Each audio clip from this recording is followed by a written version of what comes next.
जितिया करबै। मड़ुआ रोटी नून साग संग झिमनी के तरकारी बलम हम जितिया करबै, बलम जी जितिया करबै।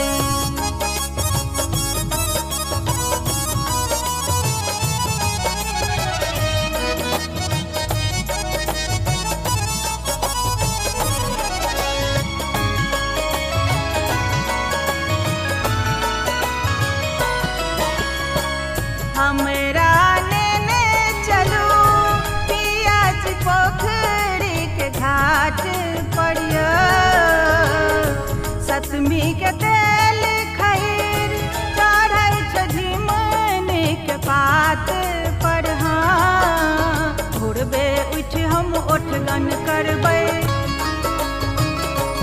हाँ भोरबे उठ हम ओठगन करबै। चूड़ा दही भर थारी बलम हम जितिया करबै, बलम जी जितिया करबै। पाबनि एलै बड़का भारी किंदियन साड़ी बलम हम जितिया करबै, बलम जी जितिया करबै।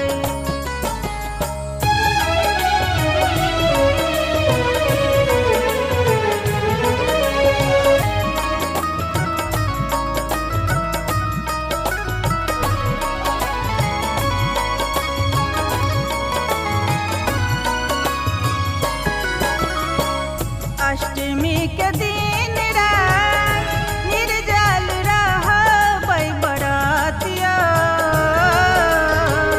जिमुत बहन से करब संतानक लेल अरजिया।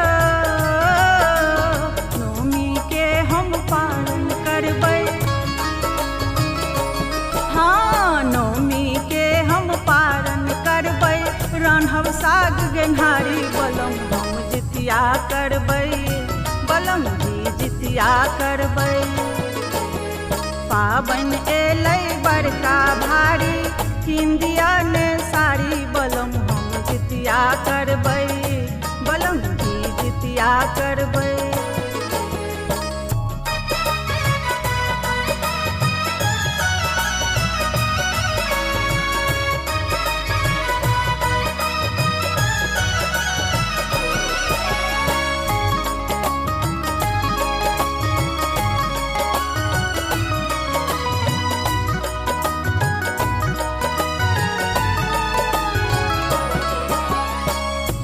जाधर जिंदगी हमर ताधर जितिया करब यो, चिल्हो सियारक कथा जितवाहन के सुनब यो। फल फूल संग औखरी के राबक,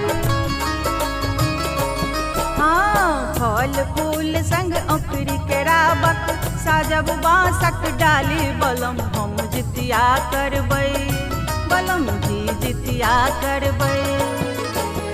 पाबनि एलै बड़का भारी किंदियन